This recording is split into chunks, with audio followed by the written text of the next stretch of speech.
하나님의 아들 예수 그리스도에 관한 성경 말씀은 모두 라는 것입니다.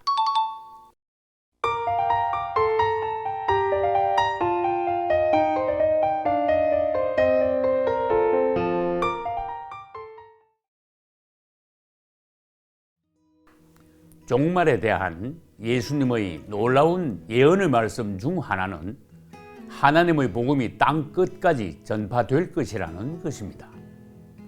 그리고 복음이 땅 끝까지 전파될 때 세상이 끝이 올 것이라고 하셨습니다.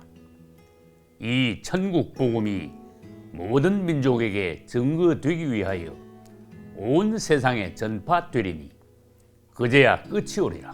아멘. 복음이란 무엇입니까? 그것은 복된 말씀, 기쁜 소식, 굿 뉴스를 말합니다. 그리고 성경에서는 복음을 예수 그리스도에 관한 생명과 구원의 말씀이라고 하셨습니다. 로마서 1장 2절에서는 복음에 대하여 가장 정확한 설명을 해 주셨습니다. 이 복음은 하나님이 선지자들로 말미암아 그의 아들에 관하여 성경에 미리 약속하신 것이라. 아멘. 하나님의 아들 예수 그리스도에 관한 성경 말씀은 모두 복음이라는 것입니다. 다시 말하면 예수 그리스도의 사람 되어 오심, 그분이 사람으로서 죄인들 가운데서 인생을 통과하심, 그리고 그분의 십자가와 부활과 승천과 성령으로 오심, 마지막으로 그분의 다시 오심 등에 관한 말씀들이 모두 복음이라는 것입니다. 마가복음 1장 1절도 하나님의 아들 예수 그리스도의 복음의 시작은 이러하다는 말씀으로 마가복음을 열었습니다. 예수님은 죄인 된 인류를 구원하시기 위해 기쁜 소식을 가지고 오셨으므로 우리에게 땅 끝까지 모든 사람에게 그분의 복음을 전하라고 하신 것입니다. 오직 성령이 너희에게 임하시면 너희가 권능을 받고 예루살렘과 온 유대와 사마리아와 땅 끝까지 이르러 내 증인이 되리라. 아멘. 예수님은 그분 자신을 생명을 가진 하늘의 미랄이라고 하셨습니다. 그리고 예수님과 똑같은 생명을 받은 수많은 미랄인 하나님의 자녀들이 나와야 하므로 복음을 계속 전파하라고 말씀하셨습니다. 지금까지 기독교 2000년 역사상 예수 그리스도의 생명의 미랄은 어떻게 번식해 왔습니까? 처음에는 예수님 한 분만이 계셨으나 그분은 12 제자를 부르셔서 작은 예수들이 되게 하셨습니다. 그리고 오순절 날에는 다락방에서 한꺼번에 120명이 구원받았고 베드로 등의 사역으로 3,000명, 5,000명씩 구원받음으로 예루살렘에서만 수만 명의 그리스도인들이 일어났습니다. 그 후 사도 바울 등에 의해 복음은 온 유대와 사마리아를 지나 땅 끝까지 퍼져나가게 된 것입니다. 그리하여 예루살렘에서 시작된 복음은 동쪽이 아닌 서쪽으로 돌고 돌아 마침내 140년 전에 대한민국에 전해지므로 우리가 진정한 복을 받게 된 것입니다. 땅 끝까지 복음이 전파된다는 것은 결국 이 땅에 살고 있는 모든 종족의 모든 사람들이 예수 그리스도에 관한 구원의 말씀을 듣게 된다는 것입니다. 복음을 듣지도 못하고 죽는 사람이 있다면 억울하겠지요. 사랑의 하나님께서는 모든 인류가 예수 그리스도를 통한 기쁜 소식을 듣기를 원하십니다. 너는 말씀을 전파하라. 때를 얻든지 못 얻든지 항상 힘써라. 아멘. 예수님의 3대 사역은 첫째, 복음을 전파하고, 둘째, 진리를 가르치며, 셋째, 병자를 고치는 것이었습니다. 그리고 예수님의 사역의 첫 마디는 때가 찼고 하나님의 나라가 가까웠으니 회개하고 복음을 믿으라였습니다.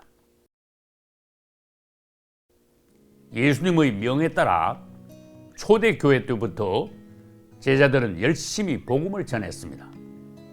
그러나 그들은 주로 걸어다니면서 입으로만 복음을 전했으므로 전파 속도가 대단히 느렸습니다.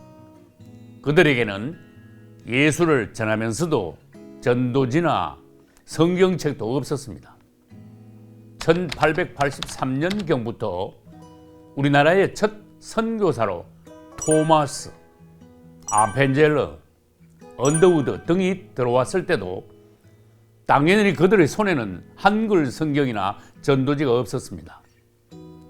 그들은 잘 통하지도 않는 말로만 복음을 전하면서 집도 없이 굶주리며 끔찍한 고생만 하다가 죽어가기도 했습니다. 특히 백수십 년 전 영국의 종 허드슨 테일러가 설립한 중국 내지 선교회에서는 중국 선교를 위하여 약 1000명의 선교사를 파송했습니다. 그러나 지금 중국 사람들은 영국에 대해 고마움을 느끼지 못하고 있습니다.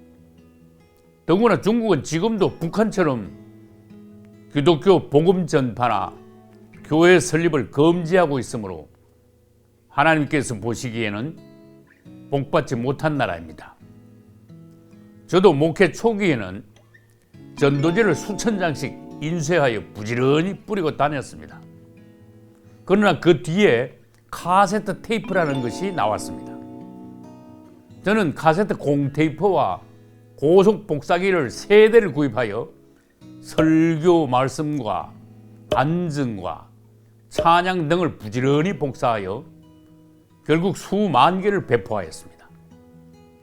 그 후에 이제는 CD와 DVD라는 것이 나오게 되자 우리는 전략을 바꾸어 컴퓨터로 CD와 DVD를 계속 복사하여 그것도 수만 장을 뿌렸습니다. 땅 끝까지 복음이 전파되리라. 아멘. 하나님께서는 이제는 완전히 시대가 바뀌게 하셨습니다. 지금은 전도지나 카세트 테이프나 CD 혹은 DVD로 전도하는 때가 아닙니다. 인터넷, 특히 유튜브 시대가 되었습니다. 다시 말하면 세상 모든 사람들은 스마트폰을 통하여 자기 손에 이미 복음이 들어왔다는 것입니다. 인터넷이 온 세상에 깔렸다는 것은 복음이 온 세상에 깔렸다는 것을 말합니다. 제가 지금 하고 있는 이 칼럼도 유튜브에 올리면 국내외에서 바로 보실 수 있지 않습니까? 복음의 전파 속도와 넓이가 100년 전보다 수백만 배나 빠르고 넓어졌다는 것입니다. 할렐루야. 저는 앞으로 더 빠르고 효과적인 복음 전파를 위하여 다양하고 급속한 기술의 발달이 계속될 것이라고 믿습니다. 여러분은 복음 전파가 이미 땅 끝까지 이르렀다고 생각하지 않으십니까? 그제야 끝이 오리라고 하셨습니다. 계시록 6장 2절에서는 흰 말이 있고 그 말을 탄 자가 활을 가지고 나가서 이기고 또 이기려고 한다고 하였습니다. 이것은 복음이 전파될 때 많은 싸움이 있겠지만 결국 승리를 거듭함으로 하나님의 복음은 땅을 정복하게 된다는 것입니다. 너희는 가서 모든 족속으로 제자를 삼아 세례를 주고 내가 너희에게 분부한 모든 것을 가르쳐 지키게 하라. 아멘.